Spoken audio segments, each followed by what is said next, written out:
ইন্নাল হামদুলিল্লাহ ওয়াসসালাতু ওয়াসসালামু আলা রাসূলিল্লাহ আম্মা বা'দ। কার মৃত্যু কখন কিভাবে কোথায় আসবে কেউ জানে না, তাই আমাদের সব সময় মৃত্যুর জন্য প্রস্তুত থাকা চাই। প্রিয় ভাই ও বোন, হঠাৎ যদি আপনি উপলব্ধি করতে পারেন আপনার বিদায়ের ঘণ্টা বেজে গেছে, আপনার হায়াত ফুরিয়ে এসেছে, আপনি মৃত্যুর মুখোমুখি হতে যাচ্ছেন, তাহলে কি করবেন?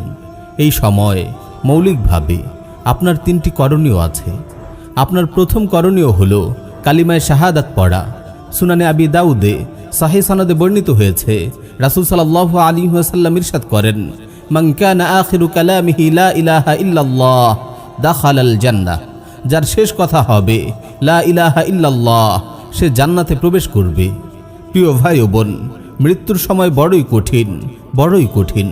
এই সময় মানুষ ভয়ে আতঙ্কে দিশেহারা হয়ে পড়ে। শয়তান তখন সর্বশক্তি নিয়োগ করে মানুষকে ঈমানহারা করতে। তাই এই সময় কালিমায়ে শাহাদাত জবানে জারি রাখা চাই।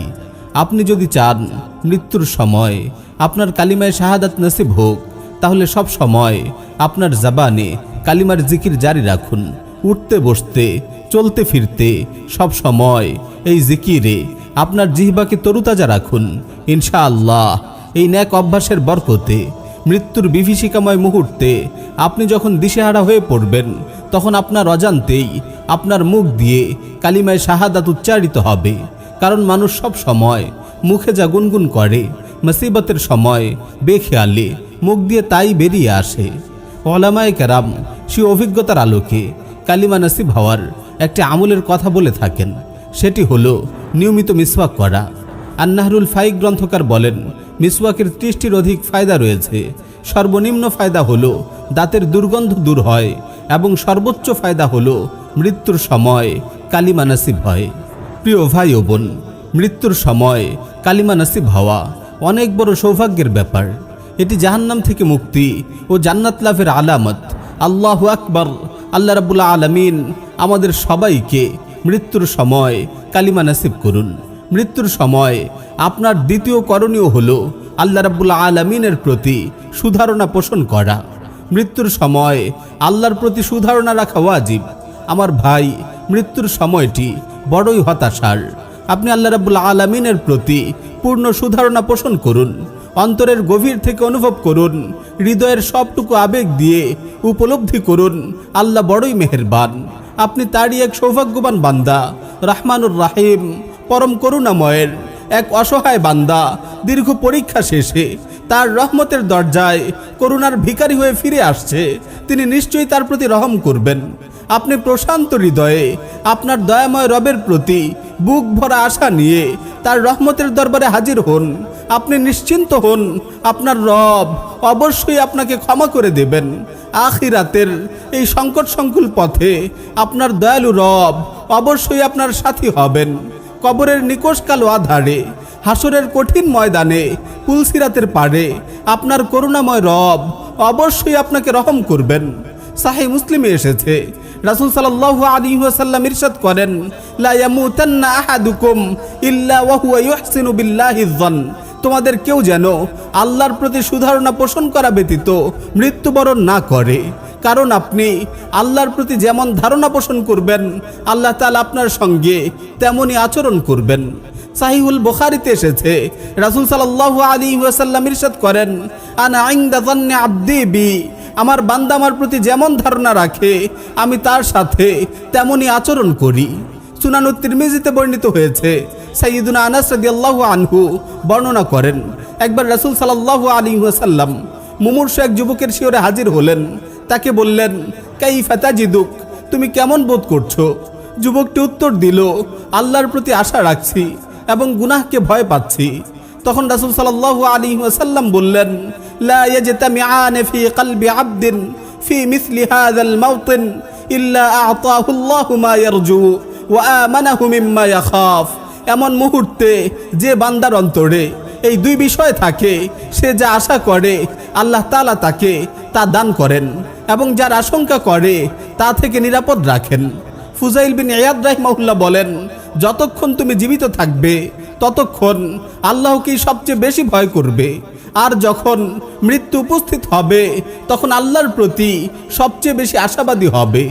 যখন হুযাইফা বিন ইয়ামান রাদিয়াল্লাহু আনহু এর মৃত্যুর ক্ষণ উপস্থিত হলো, তিনি বললেন, আমি যার প্রতীক্ষায় ছিলাম সেই প্রিয় মৃত্যু আজ চলে এসেছে। আজকের পূর্বে আমি তোমাকে ভয় পেতাম, কিন্তু আজ আমি তোমার প্রতি খুবই আশাবাদী। প্রিয় ভাই ও বোন, মৃত্যুর সময় আল্লাহর প্রতি সুধারণা পোষণের আরও একটি ঘটনা আপনাদের শোনাই। ইমাম বাইহাকি রাহিমাহুল্লাহ সংকলিত শুআবুল ঈমান গ্রন্থে বর্ণিত হয়েছে, একবার ওয়াসিলা বিন আসকার রাদিয়াল্লাহু আনহু জনৈক মুমূর্ষু ব্যক্তির কাছে যান। তিনি তাকে বলেন, বলো এই মুহূর্তে আল্লাহর প্রতি তোমার ধারণা কেমন? লোকটি বললেন, আমার গুনাহ আমাকে ডুবিয়ে দিয়েছে এবং ধ্বংসের দ্বার প্রান্তে নিয়ে এসেছে, তবু আমি আল্লাহর রহমতের আশা করছি। তার কথা শুনে ওয়াসিলা রাদিয়াল্লাহু আনহু বলে উঠলেন, আল্লাহু আকবার। তার দেখা দেখি লোকটির পরিবারের লোকেরাও তাকবীর ধ্বনি দিল। তিনি বললেন, আমি রাসূল সাল্লাল্লাহু আলাইহি ওয়াসাল্লামকে বলতে শুনেছি যে আল্লাহ তাআলা বলেন, আমার ব্যাপারে বান্দার ধারণার অনুরূপ আমি তার সাথে আচরণ করি, সুতরাং যত পারো আমার ব্যাপারে সুধারণা পোষণ করো। প্রিয় ভাই ও বোন, মৃত্যুর মুহূর্তে আপনার তৃতীয় করণীয় হলো দুনিয়া থেকে মুখ ফিরিয়ে নিয়ে খালিস দিলে তাওবা করা এবং আল্লাহ রাব্বুল আলামিনের দিকে মনোনিবেশ করা। আমার ভাই, এই কঠিন সময়ে দুনিয়ার কেউ আপনার কোনো কাজে আসবে না। আপনি যখন মৃত্যু যন্ত্রণায় ছটফট করবেন, আপনার প্রিয়জনরা হাহুতাশ কিংবা দোয়া দরুদ পড়া ব্যতীত কিছুই করতে পারবে না। পৃথিবীর সর্বশ্রেষ্ঠ ডাক্তার কিংবা শক্তিধর প্রেসিডেন্টও আপনার এতটুকু সাহায্য করতে পারবে না। তাই এই কঠিন সময়ে আপনি সর্বান্তকরণে আপনার রবের দিকে রুজু হন, তার দিকেই মনোনিবেশ করুন।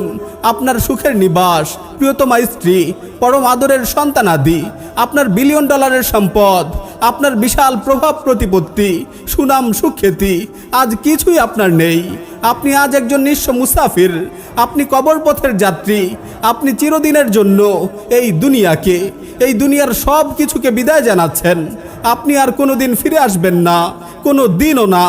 আপনার যদি কেউ থাকে তাহলে তিনি হলেন আপনার রব রহমানুর রাহিম আল্লাহ রাব্বুল আলামিন। তিনি এখন আপনার একমাত্র সাহায্যকারী, তিনি আপনার একমাত্র ভরসা। আখিরাতের প্রতিটি বাঁকে এখন কেবল তিনি আপনার একমাত্র অবলম্বন। আপনি তার কাছ থেকেই এসেছিলেন, আজ দুনিয়ার হাটে কেনাবেচা শেষে তার কাছে আবার ফিরে যাচ্ছেন। প্রিয় ভাই ও বোন, আপনার চোখে যখন নেমে আসবে মৃত্যুর ঘোর অমানিশা, আল্লাহর ওয়াস্তে দুনিয়াকে ঝেঁটিয়ে হৃদয় থেকে বিদায় করে দিন। যদি কিছু সময় হাতে পান, খালিস দিলে তাওবা করুন, নিজেকে পরিপূর্ণরূপে আপনার রবের কাছে সঁপে দিন। ইয়া আল্লাহ, যখন কান্নার রোল উঠবে আমাদের ঘিরে, সাদা কাফনে ঢেকে দেয়া হবে আমাদের নিথর দেহ, খাটিয়া কাঁধে বিরান গোরস্থানে রওনা হবে আপনজনরা, কবরের নিকোষ কালো আধার যখন গ্রাস করবে আমাদের, হে আল্লাহ, তখন তুমি আমাদের সাথী হয়ে থেকো, তোমার রহম দিয়ে আমাদের ঘিরে রেখো। ইয়া রহমান, আমাদের রহম করো। যখন আমাদের জরাজীর্ণ কবরগুলো মিশে যাবে মাটিতে, মানুষ ভুলে যাবে আমাদের কথা, আমরাও ছিলাম একদিন এই পৃথিবীর বাসিন্দা। কারো মুখে আর উচ্চারিত হবে না আমাদের নাম, কবরের পারে এসে দাঁড়াবে না কেউ হাত তুলে। আল্লাহ, সেই অসীম বিস্তৃতির, সেই অন্তহীন বিষাদের দিনগুলোতে তুমি আমাদের সাথী হয়ে থেকো, তোমার রহম দিয়ে আমাদের ঘিরে রেখো।